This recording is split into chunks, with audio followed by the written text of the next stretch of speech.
Hi, friends. Hi, I'm Karen here for the Lunchtime Live. We had to pause the earlier attempt and restart. So, hopefully, some of the friends that were on and may have gotten kicked off, hopefully, you'll all be able to rejoin. And I'd love to continue the discussion.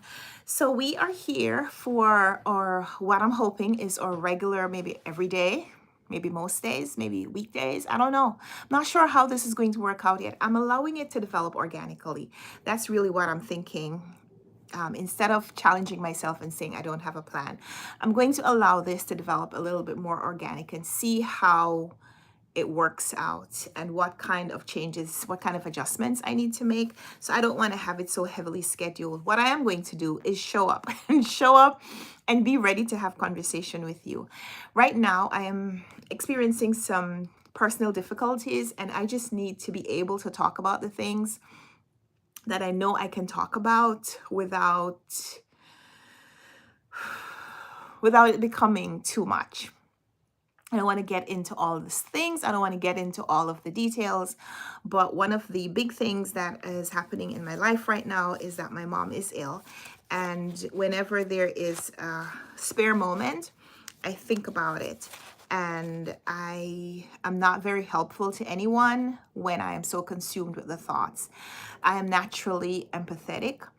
I think there is some psychological term for that, but I I don't want that to hinder my productivity or my ability to help the situation. Like, I don't want to be caught, I don't want to be so consumed with my emotions that all I do is be emotional and not be helpful, be productive, towards changing the situation if I can.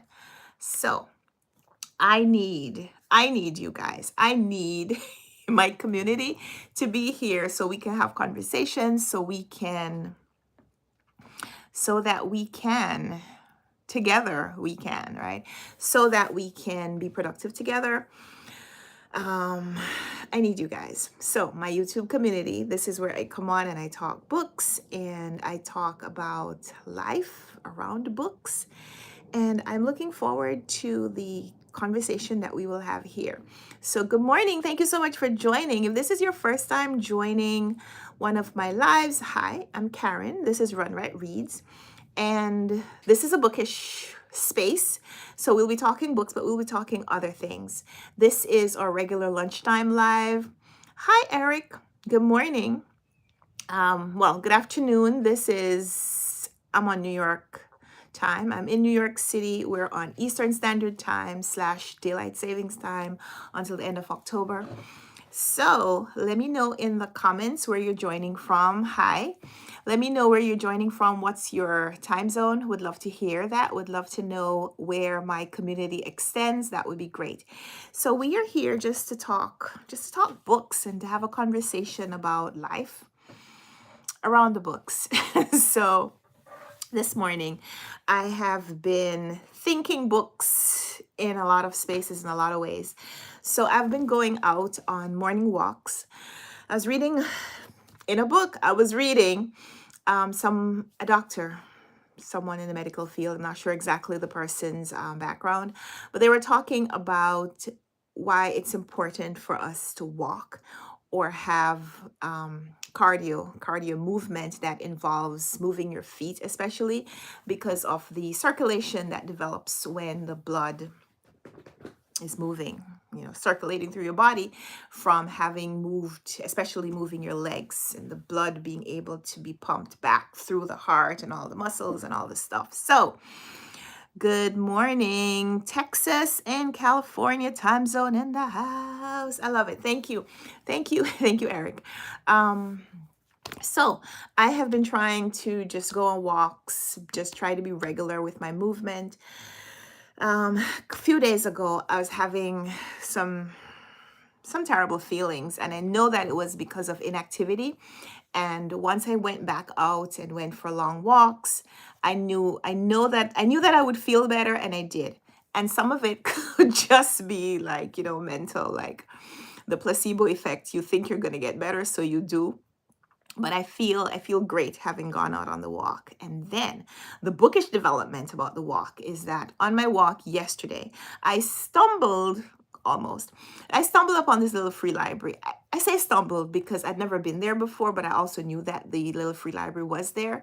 I had gone through the little free library app some months ago, and I knew that this little free library kiosk was in that general vicinity, but I hadn't seen it. I'd walked by and I hadn't seen it. So I went back to the app and I saw that someone had updated like information about the kiosk, and they said that it's actually on the grounds of the school.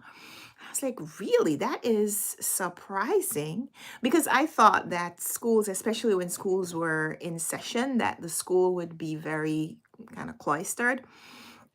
So to find that this little free library is on the school grounds was surprising to me for a lot of reasons, but I wouldn't have thought to go through the school gate to look for a little free library that would be open to the public and not just people who were at the library. However, when you think about it, schools are public spaces, right? So while the students are there, you may not be able to access the building, but the school grounds may be public. I don't know.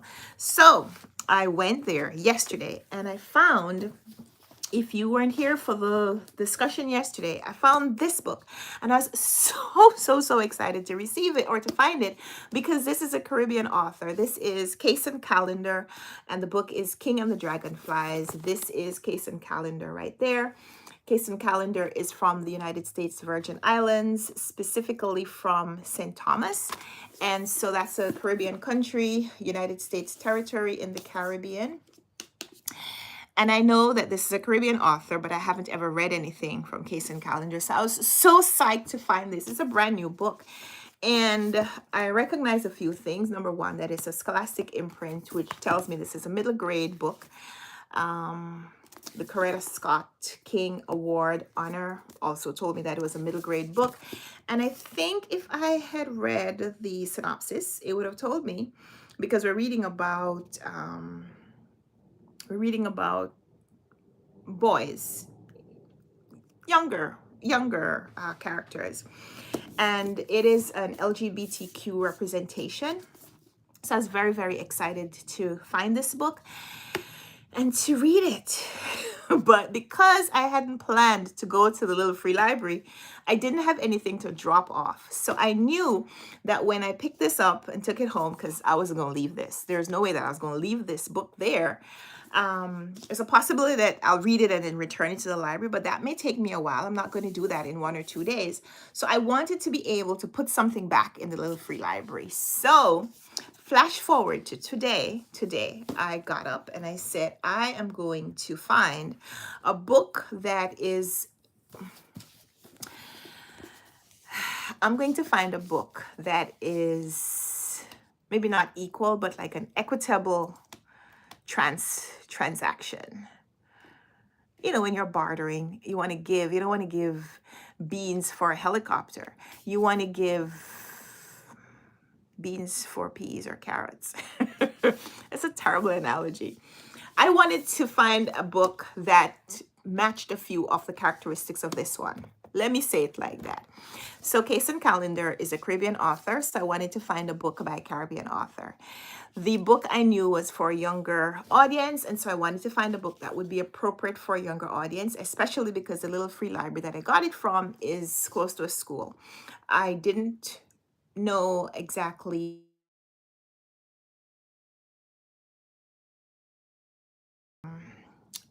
the age of the students, but